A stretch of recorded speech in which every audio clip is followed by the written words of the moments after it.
الذي جعل كمال دينه وتمام نعمته وولاية علي بن أبي طالب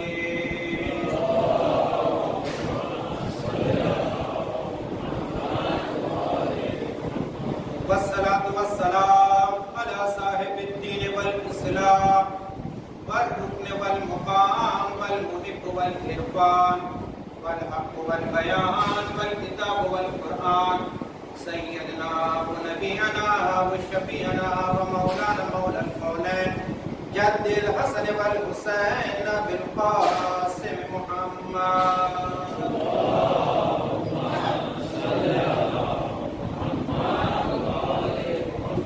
وعلى بيت الطيبين الطاهرين المعصومين المنتجبين المنتخبين الذي أصحب الله عنكم الرزق وأهل البيت ويطهركم تطهيرا.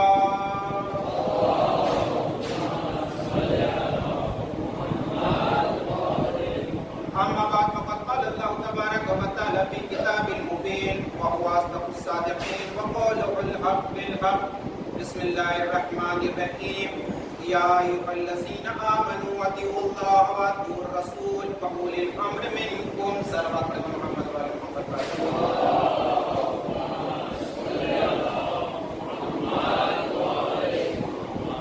ہم میں سے ہر انسان کسی نہ کسی رنگ میں، کسی نہ کسی ڈھنگ پہ، کسی نہ کسی موڑ پہ، کسی نہ کسی طور پہ کہیں نہ کہیں مقروض ہے آل محمد کے احسانات کا. جس انسان کے سطح دیدہ پہ آل محمد کے احسانات کا کوئی قرض محفوظ ہو وہ بلند تر صلوات محمد و آل محمد.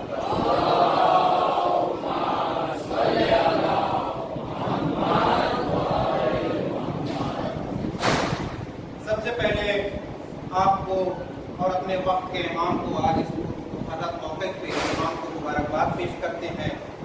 آج عید کا دن ہے، عید ظہرا، اسے 72 ناموں سے یاد کیا گیا ہے. اسے عید طولا بھی کہتے ہیں.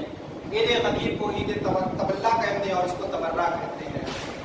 اور اس کے علاوہ اس سے بہتر عید اور کیا ہو سکتی ہے کہ چند شیر پڑھو میں نیچے اتر رہا ہوں. صلوات محمد و آل محمد.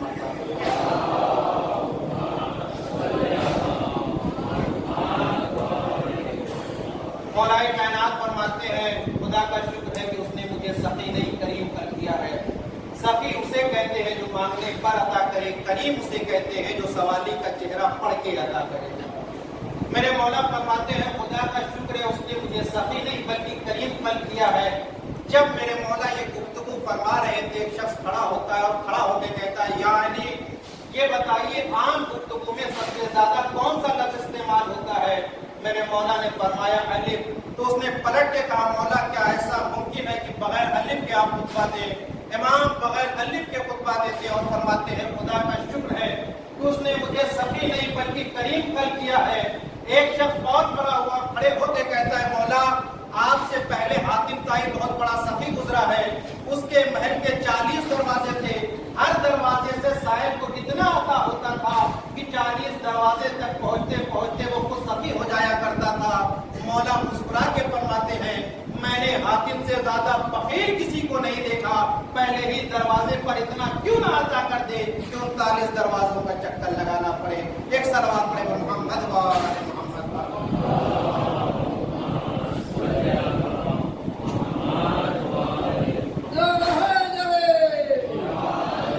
جناب سلمان فارسی کا جملہ ہے کہ ہم اپنے اور غیر میں فرق کرنے کے لیے علی کا ذکر کرتے ہیں. کسی نے پوچھا مولا یہ کیسے؟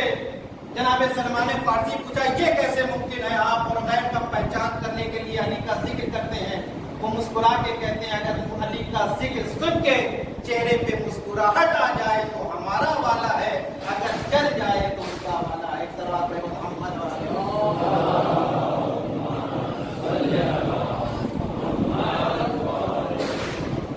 تو یہ عید ظہرا ہے، ہم سب کے لیے عید ہے. یقیناً ماہ محرم گزر چکا ہے اور یہ ہے کہ تا زندگی حسین کا ماتم کریں گے ہم، تا زندگی حسین کا ماتم کریں گے ہم. کل سے پھر انتظار محرم کریں گے ہم، کل سے پھر انتظار محرم کریں گے ہم. در حقیقت محرم ایک انقلاب ہے. ہم نے صرف لباس بدلا ہے، ہم نے حسین کو نہیں چھوڑا ہے. ہم نماز پڑھیں گے تو حسین یاد آئیں گے، اذان کی آواز کانوں تک ٹکرائے گی تو حسین یاد آئیں گے، مصلی عبادت پہ آئیں گے تو حسین آئیں گے، اس لیے کہ دین کا نام حسین ہے۔ اور میں نے جس آیت کی تلاوت کا شرف حاصل کیا ہے اس میں خالق کائنات ارشاد فرما رہا ہے اللہ کی اطاعت کرو، رسول کی اطاعت کرو، اولی الامر کی اطاعت کرو، یعنی اللہ کی اطاعت کرنا ہے، اللہ کا حکم جو ہے اس کے اوپر ہمیں عمل کرنا ہے، اور اللہ کے بعد رسول کی اطاعت کرنا ہے، رسول کی سیرت کو اپنے کے نمونے عمل بنانا ہے، اس کے بعد اولی الامر کی اطاعت کرنا ہے۔ اولی الامر میں کون ہے؟ جس کی گفتگو کل ہو چکی ہے، وہ چہاردہ معصومین ہے جن کی ہمیں اطاعت کرنا ہے۔ اللہ نے ہمیں حکم دیا ہے کیسے نماز پڑھنا ہے، رسول نے بتایا ہے کس طرح نماز پڑھنا ہے، اولی الامر نے نماز بچا کر بتائی ہے کہ اس کو کیسے قائم رکھنا ہے۔ ایک صلوات پڑھیں محمد وعلی محمد پر۔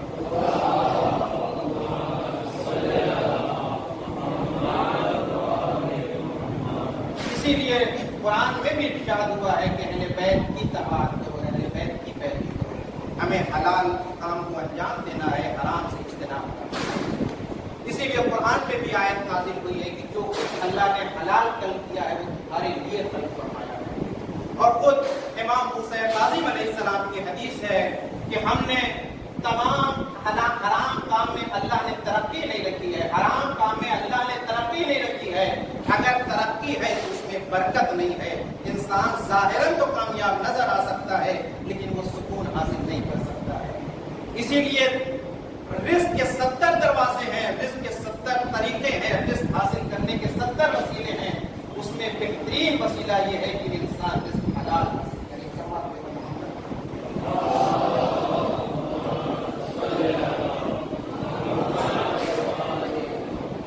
تو ہمیں اہل بیت کی سیرت کی اطاعت کرنا ہے، جیسے اہل بیت نے اپنی حیات طیبہ کو گزارا ہے اسے اپنا نمونہ عمل بنا۔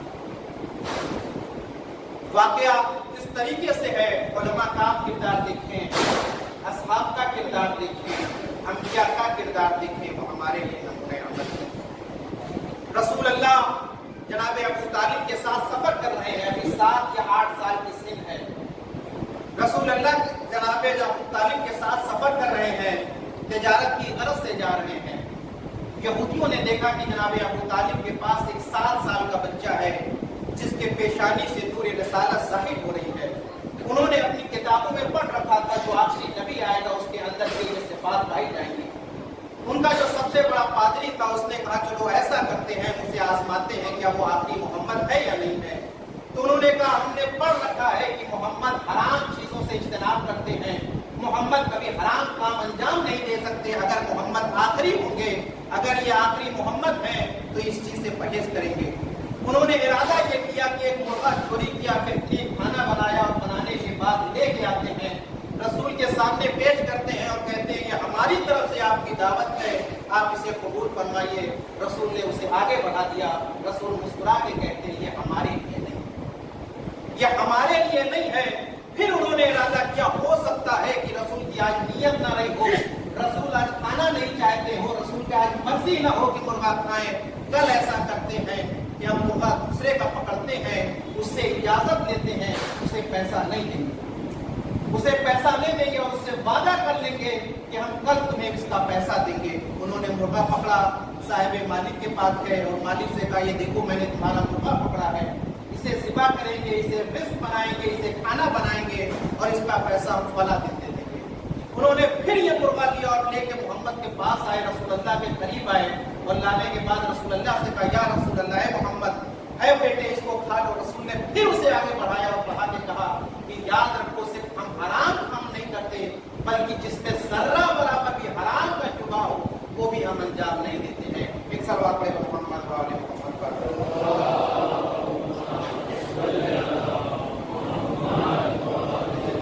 تو یہ رسول کی حیات طیبہ ہے۔ 5ویں امام زندان میں ہے، قید خانے میں ہے، اسی زندان میں داروغہ ہے، جو زندان داروغہ ہے اسے پتا چلا کہ ہمارے 5ویں امام اسی قید خانے میں لائے گئے، ہمارے امام اسی قید خانے میں آئے ہیں۔ وہ گھر جاتا ہے، اپنی زوجہ سے کہتا ہے، وہ اہل بیت رہتا ہے، اللہ اور رسول کو چاہنے والا رہتا ہے۔ اس نے کہا سنو ہمارے امام پہلے گرفتار کیے گئے ہیں اور ہم یہ چاہتے ہیں کہ ان کے لیے جو کھانا آتا ہے وہ بہت ہی خراب اور مختصر